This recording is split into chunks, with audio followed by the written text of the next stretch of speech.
La grande époque du Deportivo La Corogne, le Super Déport font partie des grands moments qui ont marqué mon enfance en tant que grand fan de football depuis 98. Ça faisait un moment que j'avais envie de faire cette vidéo car la grande époque du Deportivo La Corogne dans les années 2000 a fait partie des meilleurs moments qui ont marqué mon enfance.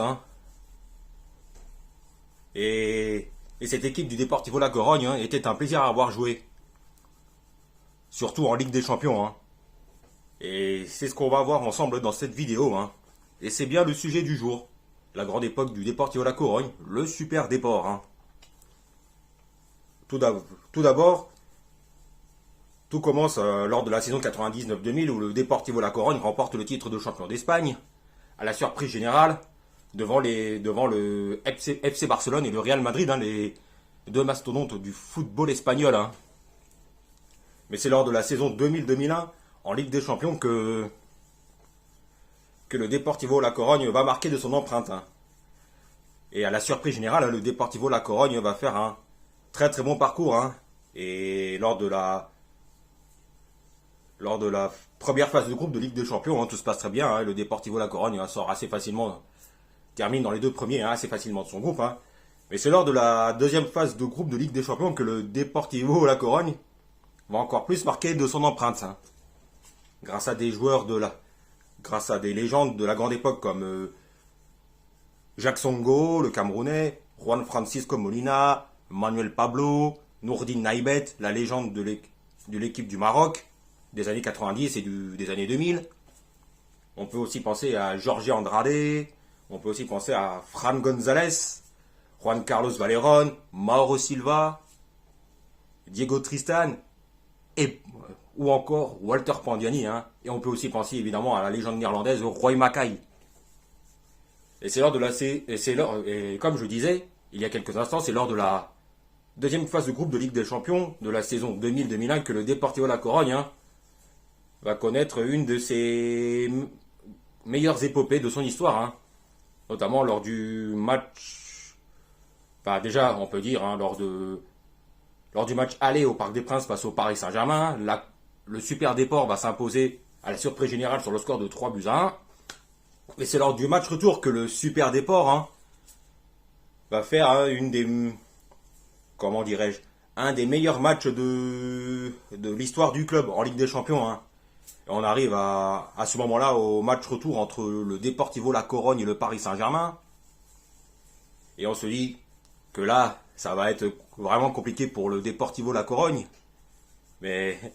Car en face, c'est quand même le Paris Saint-Germain de Lionel Letizi, Jimmy Algerino, Talal El Karkouri, Eric Rabé Sandratana, Peter Luxin, Stéphane Dalma, Édouard Cissé, Nicolas Anelka, Christian, Laurent Leroy. Et ça va se confirmer dans un premier temps, en première période, puisque le Paris Saint-Germain va mener largement sur le score de 3-0 à la mi-temps. Mais c'est en seconde période que tout va basculer, puisque il y a ce scénario improbable que tout le monde s'en souvient, y compris moi. Et le Deportivo La Corogne va faire une des plus grosses remontadas de l'histoire de la Ligue des Champions, puisque le Super Déport va revenir au score, grâce à un triplé de Diego Tristan, si ma mémoire est bonne, ce qui permet au Super Déport de revenir à 3 partout. Et c'est la légende uruguayenne Walter Pandiani qui marquera le 4e but qui offrira la victoire à la surprise générale du Deportivo La Corogne qui s'imposera sur le score de 4-3 au match retour, ce qui élimine donc le Paris Saint-Germain de la Ligue des Champions. Et ça, je l'avais longtemps en travers. Car on avait le match gagné à ce moment-là. Et en tant que supporter parisien, je l'avais longtemps en travers. On va pas se mentir. Et c'était pourtant pas toujours facile dans ce groupe pour le Super Déport, puisque dans ce groupe, il y avait quand même le grand Milan AC de Paolo Maldini, Andrei Shevchenko, et aussi le grand Galatasaray qui précédemment, lors de la saison précédente, avait remporté la Coupe de l'UEFA en 2000. Il y avait des grands joueurs comme Yomit Davala, Hassan Sass, par exemple. Et le Deportivo La Corogne fait une très belle deuxième phase de groupe de Ligue des Champions. Et en quart de finale, le Deportivo La Corogne affronte une autre surprise générale de la Ligue des Champions qui est le club anglais surprenant de Leeds United. Et cette fois-ci, le Deportivo La Corogne ne pourra pas y faire grand-chose face à Leeds qui continuera de surprendre en faisant une très belle épopée en Ligue des Champions lors de cette saison 2000-2001. Et là, le Super Déport ne pourra rien y faire face aux Leeds de Nigel Martin, Alan Smith, Olivier Dacour, Lucas Radebe ou encore le duo d'attaquants australiens Mark Viduka et Harry Kewell. Et le Deportivo La Corogne va encore faire une très belle saison de Ligue des Champions lors de la saison 2001-2002. Et où dans un premier temps, je n'ai pas tous les détails, mais je sais que lors de la première phase de groupe de Ligue des Champions, à ce moment-là, le Deportivo La Corogne est dans un groupe assez relevé avec le Bayern Munich, tenant du titre à ce moment-là, et le Racing Club de Lens, si je m'en souviens bien. À vérifier, j'ai quand même un doute, mais il me semble qu'il y avait le Bayern et le Racing Club de Lens dans le groupe du Super Déport, lors de la saison 2001-2002 de Ligue des Champions. Et le Super Déport va faire un très bon parcours, encore une fois. Un très bon parcours qui s'arrêtera en quart de finale de la Ligue des Champions face au grand Manchester United des frères Gary et Phil Neville, Beckham, Scholes, Giggs, Solskjaer, Van Nistelrooy, etc. etc. Et lors de la saison 2002-2003, c'est un petit peu compliqué pour le Deportivo La Corogne, qui, si je me rappelle bien, va pas plus loin que les huitièmes, si je me rappelle bien, et terminera, et qui pendant ce temps-là, durant ce temps-là, le Deportivo La Corogne terminera troisième du championnat espagnol, si je me rappelle bien. Mais c'est lors de la saison 2003-2004 que le Deportivo La Corogne fera sans aucun doute une très belle Ligue des Champions lors de la saison 2003-2004.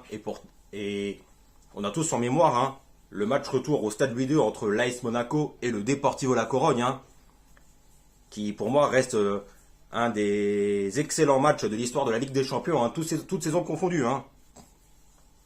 Et le Deportivo La Corogne va finalement perdre sur le score de 8-3 face à l'AS Monaco au Stade Louis II. Et suite à un quadruplé de la légende croate Dado Percho.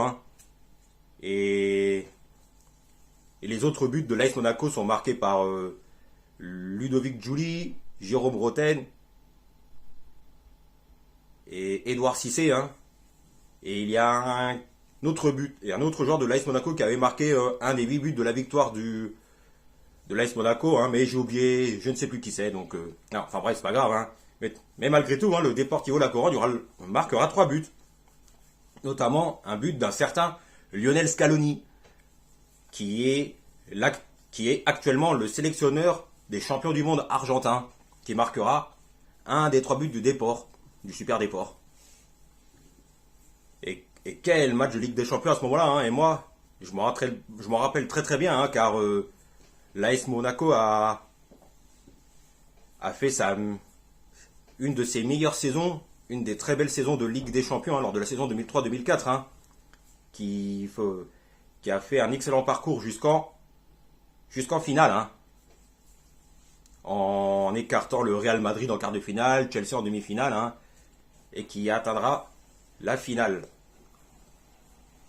Mais pour ce qui est du Deportivo La Corogne, le Deportivo La Corogne va quand même terminer deuxième de la phase de groupe de Ligue des Champions, et va encore faire un très bon parcours dans cette saison 2003-2004 de Ligue des Champions, où le Deportivo La Corogne va réussir l'exploit en quart de finale d'éliminer le grand Milan AC, le tenant du titre à ce moment-là. Et tenez-vous bien, le Deportivo La Corogne va perdre sur le score de 4-1 face au grand Milan AC. Et là, on se dit que ça va être compliqué pour le Deportivo La Corogne. de faire une énième nouvelle remontada, mais 1-1.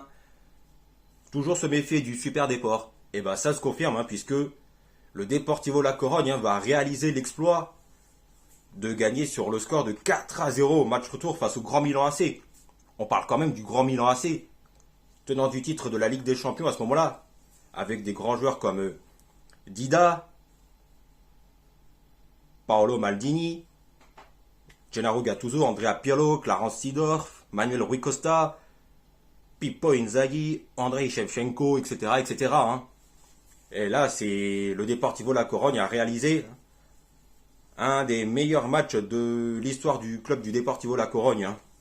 Et le Deportivo La Corogne arrive dans le dernier carré de la Ligue des Champions, hein, où cette fois-ci le Deportivo La Corogne ne pourra cette fois-ci rien y faire face au FC Porto du grand entraîneur qui est José Mourinho. hein. Et surtout que dans l'équipe du FC Porto à ce moment-là, hein, tu as des grands joueurs il y a déjà des grands joueurs comme Victor Baia, Paulo Ferreira, Ricardo Carvalho, Nuno Valente, du Deco, du Costinha, du Maniche. Il y a aussi du Elder Postiga et de la légende de l'Afrique du Sud, Benny McCarthy. Et là, cette fois-ci, le Super Déport ne pourra pas y faire grand-chose face au grand FC Porto, qui remportera lors de cette saison-là la Ligue des Champions en finale. Et c'est au milieu des années 2000 que le Deportivo La Corogne va se retrouver sur le déclin en se retrouvant en terminant chaque fois dans le ventre mou du championnat espagnol. hein. Mais c'est surtout dans les années 2010 que ça va se compliquer pour le Deportivo La Corogne, hein, qui à ce moment-là s'est retrouvé dans des difficultés financières et sportives, hein, en enchaînant les descentes et les descentes en Seconde AB, puis les remontées en Liga. Et à chaque fois, le Deportivo La Corogne va se retrouver à faire l'ascenseur entre les descentes et les remontées, descentes et les remontées, hein, etc., etc. Et qu'en est-il du Deportivo La Corogne aujourd'hui, hein?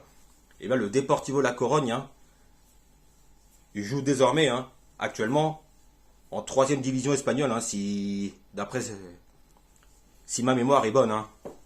Et le Deportivo La Corogne n'est pas le seul, hein, à avoir connu la grande époque en Ligue des Champions. hein. Il y a aussi un autre club espagnol qui a connu une grande époque, la grande époque, hein, et c'était il y a 10 ans, qui est le club de Malaga. Et ça pourrait valoir une vidéo, hein, concernant la grande épopée de Malaga lors de la saison 2012-2013 en Ligue des Champions. Mais bon, ça, c'est une autre histoire. Et que deviennent les légendes, les joueurs légendaires du Deportivo La Corogne, hein? Bah, comme je l'ai dit précédemment, hein, bah, il y a Lionel Scaloni qui est l'Argentin, qui est l'actuel sélectionneur des champions du monde argentins. Il y a aussi Fran González, hein, qui a un fils qui est actuellement joueur du FC Barcelone, hein, enfin, qui s'appelle Nico González. Hein. Nico González, hein, le fils de la légende Fran González, hein, Nico González, hein, le fils de la légende Fran, et González est actuellement prêté par le FC